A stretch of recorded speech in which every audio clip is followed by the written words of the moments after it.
আসছি দেখ কি করি। ও আইসস, বাজার করতে গেছিলাম। আচ্ছা তা ভালো করছস, কিন্তু একটা কথা কত, তুই কালকে আমার মেয়ে পায়েলের হাত ধরছিলি, কথাটা সত্যি? কি হইলো, চুপ করে আসুস যে কর। হ্যাঁ চাচা। কি তুই হাত ধরছস? এই কেন হাত ধরছস? কেন ধরছস চাচা? কেন? শুনেন চাচা, মেম সাহেব পড়ে গেছিল, আমি শুধু তার হাত ধরে তুলছি। কেন বই লাগেছস? মেম সাহেব তোর মনিব আর তুই তার চাকর। ঠিক আছে চাচা, আমি মানি আমি চাকর, আর চাকরের দায়িত্ব দিয়েছে মনের উপরে দেখে রাখা। এখন আমার চোখের সামনে ম্যাম সাহেব পড়ে রয়েছে, আমি তার টাইনে তুলবো না। দেখছেন মুখে মুখে কথা বলে, আর দুটা মারেন। শোন, শেষবারের মতো একটা কথা বলি, আর কোনোদিন আমার মেয়ের হাত তো দূরের কথা, ওর সামনে পর্যন্ত তুই যাবি না। কথাটা মনে থাকে যেন, সবসময় মনে রাখবি, তুই চাকর, আমার মেয়ে তোর মনিব। কথাটা মনে রেখো।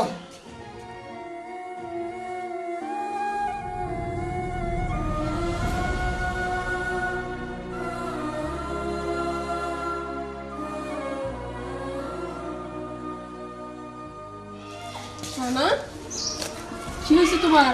তুমি মন খারাপ করে বসে আছো কেন? তেমন কিছু না ম্যাডাম, কালকে আপনি পড়ে গেছিলেন, আর আমি আপনার টাইনে তুলছি, এটা চাচা জানতে পারছে, আর এর জন্য আমার মারছে। কি বাবা তোমার মারছে? তুমি প্রতিবাদ করতে পারলা না যে মানুষ বিপদে পড়ছে, পইরা গেছে, তার আমি টাইনা তুলছি, আপনি মারলেন কেন? না ম্যাডাম, আমি চাকর মানুষ, সে আমার মালিক, আমি তার মুখের উপর কেমনে কথা কমু, আমার দ্বারা সেটা সম্ভব হয় নাই। ম্যাডাম, আপনি আর আমার সামনে এসেন না, চাচা কইছে আপনি যদি আমার সাথে কথা কন তাহলে সে আমার আরও মারবো। কি বাবা তোমার এই কথা বলছে? আচ্ছা ঠিক আছে, তুমি মন খারাপ করে বসে থেকো না, আমি বাবার সাথে কথা বলবো না, ঠিক আছে? যাও, তুমি তোমার কাজে যাও। ঠিক আছে ম্যাডাম।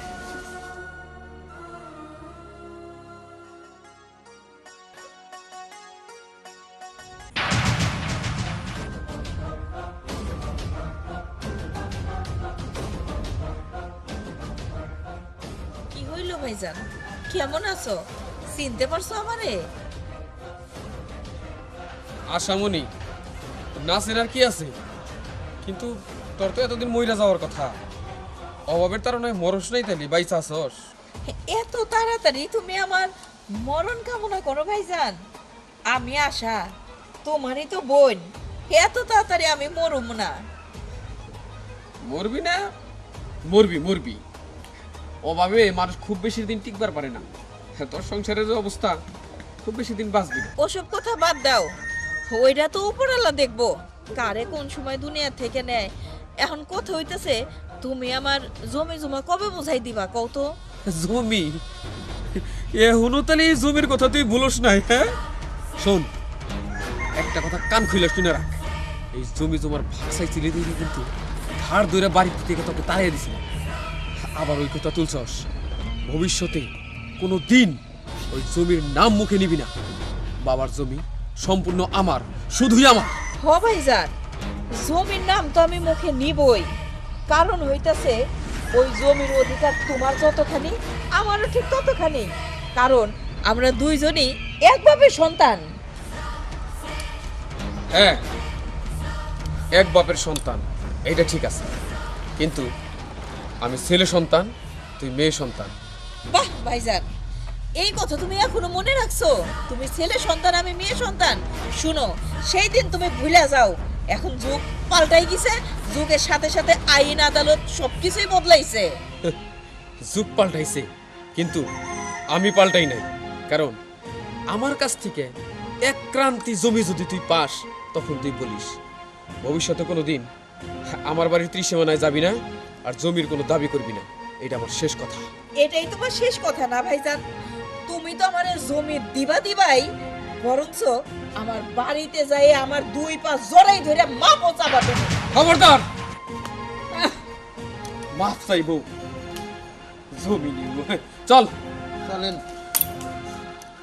মা সকালবেলা বাড়ি থেকে বেরিয়ে গেছে, কই গেছে তুমি দেখবা না? তুমি চিল্লাইতেছো কে? একটু শান্ত হও। মাই তো আর আমারে কইয়া যায় না। মা তোমার কয়ে জানাই? না, কয়ে যাবো না কেন? তুমি তো জিজ্ঞাসা করবে আমারে কই গেছিল। আসলে তো দেখ। বকুল, কি রে তুই বৌমার সাথে এরকম রাগারাগি করতেছিস কেন? রাগারাগি করতেছি তোমার লেগা। তুমি কই গেছিলা মা? বাজার আমি গেছিলাম একটু তোর মামার সাথে দেখা করতে। তোর মামার সাথে আমার রাস্তায় দেখা হয়েছে। তোমার না মানা করছি মা, মামার কাছে তোমার যাইতে হবো না। ওই সম্পত্তি, ওই মামার পরিচয় কোনো কিছু আমাকে লাগবো না। কেন লাগবো না? আমরা দুই ভাই বোন তো একই বাপের সন্তান, তাইলে সে যদি আমার বাপের সব সম্পত্তি ভোগ করতে পারে, আমি কি কিছুই পারবো না? আর এই যে তোরা দুইটা ভাই, আমি প্রেম করে তোর বাপের সাথে বিয়ে হয়েছিল বলে আমার ওই সম্পত্তি থেকে বাইর করে দিছে। আমি না হয় একটু ভুলই করছিলাম, আমি একা একা তোর বাপের পছন্দ করে বিয়ে করছিলাম, এই জন্য আমার এত বড় শাস্তি দিব? বাজান, আমি মা হয়ে তো পারি না তোকে দুই ভাইয়ের কষ্ট দেখতে, তাই না? আমার বাবার বাড়ির যত সম্পত্তি আছে আমি সব সম্পত্তি আনবো। ঠিক আছে মা, তুমি তোমার সম্পত্তি আনো মা, আমি আর বাধা দেব না। মা, ও রানার খোঁজখবর নিয়েছিলাম। রানা আগে যেখানে থাকতো ওইখানে তো নাই, ওইখান থেকে নাকি 2 মাস ধরে আইসা পড়ছে। রানার চিন্তা তোর কোনো লাগবো না বাজান, আমার পোলা যেইখানে আছে আমার দুয়ায় ও খুব ভালো আছে রে বাজান। তুই এক কাম কর, তুই বাজারে যা, বাজার করে নিয়ে আয়। আজকে মনে হয় আমার রানা আইবো বাড়িতে, যা বাজার। কি কয় মা? আমি তো কিছুই বুঝতেছি না। তাহলে কি রানা কি মাল এগুলো তো করতে কোনো? হয়তো হইতে পারে, না হলে তো আম্মা এই কথা বলতো না। আচ্ছা ঠিক আছে, মা যখন বাজারে যেতে গেছে আমি বাজার থেকে আসি। আচ্ছা ঠিক আছে।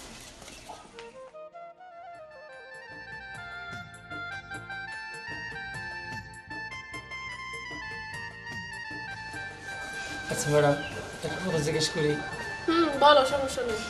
শুনছিলাম আপনার নাকি একটা ফুপু ছিল, সেই ফুপুটা কই? হ্যাঁ, আসলে আমি তো ছোটবেলায় ফুপিকে দেখছি, আমার সেরকম মনে নাই। তবে বাবা বলছে ফুপি নাকি মারা গেছে। মারা গেছে, কিন্তু আপামনি এলাকার লোকজন যে কয় আপনার ফুপু নাকি এখনো বেঁচে রয়েছে। কি বললা তুমি? ফুপি বাইচা আছে? কই, বাবা তো আমারে বললো না। বাবা মিথ্যা কথা কেন বললো? কিছুই তো বুঝলাম না। ঠিক আছে, বাবা আসুক, তারপর আবার আজকে জিজ্ঞেস করবো। এই জুতোটা পরিষ্কার হয়েছে, এবারে এটা মিশে দাও। ওগো আমার সুন্দর মানুষ, একটা কথা শোনো।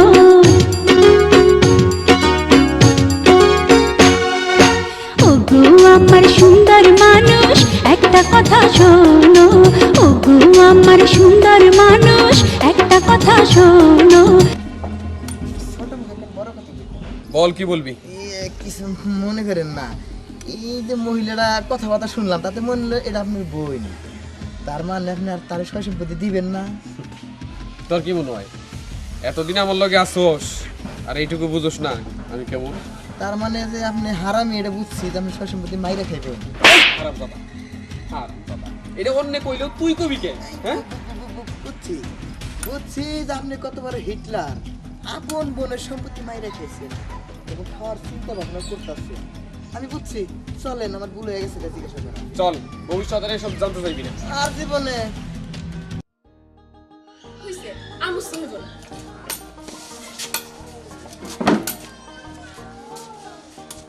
কি খবর, কাজকর্ম নাই? আপামনির জুতাটা পরিষ্কার করে দিলাম। ও আচ্ছা বাবা, তোমার সাথে আমার কিছু কথা আছে। কি কথা, কমা? বাবা, আমার ফুপ্পি নাকি বাইচা আছে।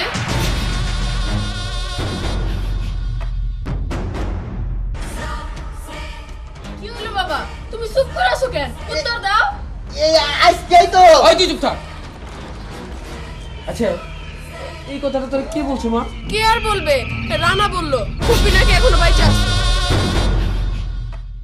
রানা কইছে তোরে? আচ্ছা মা, তুই কোথাও না যাবি, তাই যা। আচ্ছা বাবা, তুমি কথা কেন ঘুরাইতেছো? আমি তোমার যে প্রশ্ন করছি সেই প্রশ্নের উত্তর দাও। ফুপ্পি কি এখনো বাইচা আছে? আরে তুই যেখানে যাইতেছিলিস যা, ঘুরে আয়, আমি তোরে বলবো নি সব, যা। আচ্ছা ঠিক আছে, তাহলে আমি ঘুরতে গেলাম। ঘুরে আসার পর কিন্তু আমার কাছে বলবা। আচ্ছা যা।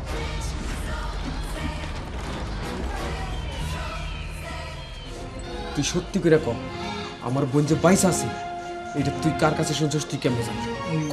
চাচা, আমি এই তো হাটে ঘাটে যাই, লোকজন বলা বলি করে আপনার বোন নাকি বাইচে আছে, এর জন্য আমি আপামনির জিজ্ঞেস করছি, তাছাড়া কিছু না। লোকজনে বলা বলি করুক আর যাই করুক, এই কথা যদি তোর মুখে আমি কোনোদিন শুনি, তোর জীব আমি টাইটা ছিঁড়ে ভালামু। চাচা, আমি আপনার বাড়ির চাকর, আপনি ওর সাথে যা খুশি তাই করতে পারেন। লোকজনে বলা বলি করে, তাই আমি আপনার ম্যাডামকে জিজ্ঞেস করছিলাম। আর তাছাড়া আমারও মনে হয় আপনার বোনটা বাইচে আছে, হয়তো বা আপনি তার সাথে এমন কিছু করছেন যেটা লোকজনে জানে না, কিন্তু আপনি ঠিকই জানেন। হ আমি জানি আমার বোন বাইসা আছে। নিজের পছন্দের বিয়ে করছিল দেখে বাবা বাড়ি থেকে তাড়াই দিছিল, তারপরে ওর সাথে আর কোনো যোগাযোগ নাই। আর আমি ওর সমস্ত সম্পত্তি থেকে বঞ্চিত করছি। তবে হ্যাঁ, আমি জীবনে একটা ভুল করছি, সেই ভুলটা হইল ওর বাসায় রাখাটা। আমার উচিত ছিল ওর খুন করা। কিন্তু চাচা, একটা কথা মনে রাখেন, পাপ কোনদিন বাপকেও ছাড়ে না। আচ্ছা, এই চাকরির বাচ্চায় মনে একটা গিরিঙ্গি লাগানোর চিন্তা মনে করতেছে। রাসেল, আমিও ভাবতাছি অত বড় বড় কথা ও কেমনে কয়। শোন, ওর দিকে একটু নজর রাখিস, ঠিক আছে? তোরে খাইছি। কি মাই যাই কই? চাকর থাকতে আমার কাজ করতে হয়, আমি হলো ম্যানেজার। এই আপনি বাড়তেছেন কে? জমি বাগার জন্য? আমার বাড়িতে আমি আসবো, তুই কর কে? আমি এই বাড়ির খাস লোক। খাস লোক না খোস লোক তুই। আমারে মারছেন না। চৌধুরী সাহেব, চৌধুরী সাহেব আইন দেন কাটাইছে। আই কে যাই? তাড়াতাড়ি আইন দেন কাটাইছে। দোকান জমি বাগার জন্য তাড়াতাড়ি আইন। তাড়াতাড়ি আইন। এই তুই বাড়ি পর্যন্ত আইসা পড়ছস? তোর সাহস দিকে তো আমি অবাক হয়ে যাই। আমার সাহস দেখে অবাক হইতেছো নাকি তুমি নিজে ভয় পাইতেছো সেই কথা কও। ভয়? মাইন চৌধুরী কাউরে ভয় পায় নাই, আজও পাইবো না। রাসেল, তোর হাতে এটা কি? দুর্মুষ। এই দুর্মুষটা দিয়ে ওর মাথাটা সেগাইয়া দে। আচ্ছা ঠিক আছে। এই সারান। মামা, তুমি আমার মায়ের মারবা? হ্যাঁ, তুমি আমার মায়ের মারবা? হ মারুম। 2 দিন পর পর তোর মায়ের জমির কথা কয়, যাতে আর কোনোদিন কোবার না পারে তার ব্যবস্থা করুন লাগবে। ব্যবস্থা? ব্যবস্থা তুমি করবে কি মামা? ব্যবস্থা করবো আমি। থাম! তোর মতো একটা বাইকনারে শেষ করে দেওয়া আমার একটা তুরির কাম। বাইক না একটা না, সঙ্গে আর একটা আছে। কিরে, চাকর হই আবার এখানে ঢুকছস তুই? চাকর না, এই যে আপনার বোন, তার আর এক ছেলে আমি। তার মানে তুই তোর পোলারে আমার বাড়িতে প্ল্যান করে ঢুকাইছস না? না মামা, প্ল্যান করে ঢুকাই নাই। আমি নিজেই বুঝতে পারছি, যখন আমি আমার মায়ের তোমার কথা জিজ্ঞাসা করতাম, মায় আমার কোনো কথার জবাব দিত না, তখনই বুঝতে পারছিলাম আমার মায়ের সাথে কোনো একটা অন্যায় করছে। আর সেই অন্যায়টা কি সেটা খোঁজার জন্য আমি তোমার বাড়িতে চাকর সাইজায় তোমার এত নির্যাতন সহ্য করছি। ঠিক আছে, আইসস, ভালো করছস। তোর মায়ের লইয়া, তোর বাইরে লইয়া এই মুহূর্তে আমরা বাড়ি থেকে চলে যা। না মামা, এত সহজে আমরা এখান থেকে যাবো না, আমরা আমাকে বাক চাই। ভাগ না, দরকার পড়লে তখন 3 মা পোলারে আমার বাড়িতেই আমি জিন্দা কবর দেবো, জমির ভাগ দেবো না। কেন দিবা না? আব্বা, তোমার সবকিছু সহ্য করছি, কিন্তু আর সহ্য করবো না। আমি সব কাহিনী শুনছি। ফুপির পাওনা জায়গা জমি তুমি কেন দিবা না? হ্যাঁ, এত বড় অন্যায় তুমি কেন করবা? পায়েল, তুই এই বিষয় নিয়ে আর না গলাবি না। কেন না গলামো না আব্বা? এটা আমার শাশুড়ি আর স্বামীর ব্যাপার। স্বামী? হ, ওরা স্বামী স্ত্রী। আমি নিজে দাঁড়াই থেকে আমার পোলারে আর তোমার মাইয়ারে বিয়া করাইছি। কি ভালো করছি না ভাইজান? না, আমি মানি না, আমি এই বিয়ে মানি না। দেখো আব্বা, ফুপি একটা গরিব ছেলের বিয়ে করছিল দেখে তুমি ফুপির বাড়ি থেকে বার করে দিছিলা। আমি তো ফুপির ছেলের বিয়ে করছি, ওরাও তো গরিব, তাই না? তাহলে এক কাজ করো, আমার ওই বাড়ি থেকে বার করে দাও। না মা, তোরে বাড়ি করে দিয়ে আমি একলা থাকতে পারবো না। তুই ছাড়া তো আমার কেউ নাই। ও, নিজের মেয়ের কথা ঠিকই চিন্তা করতেছো, আর নিজের বোনের কথা চিন্তা করতেছো না? ও তো তোমার আপন বোন। ফুপিকে কেন তুমি দূর দূর করতেছো বলো তো? এখনো সময় আছে, ফুপির পাওনা জায়গা তুমি ফুপিরে বুঝাই দাও। আর যদি তা না করো, আমি নিজে তোমার মেয়ে হয়ে তোমার বিরুদ্ধে আমি মামলা করবো। না রে মা, আর মামলা করার দরকার নাই। আমি তোকে বিয়েটা মাইনা নিলাম। আর আশা, আমি সত্যি তোরে ঠকাইছি। বিশ্বাস কর, আমি আমার সম্পত্তির সমস্ত কিছু ঠিক 2 ভাগে ভাগ কইরা তোর ভাগেরটা তোরে দিয়ে দিব। আর আমার তো কেউ নাই, তাই আমার ভাগেরটা আমি আমার মেয়ের জামাইকে দিয়ে দিব। হুজুর, ও তো না চাকর দিয়ে কোটিপতি হয়ে গেল। হ চাকর থেকে কোটিপতি হয়ে গেল।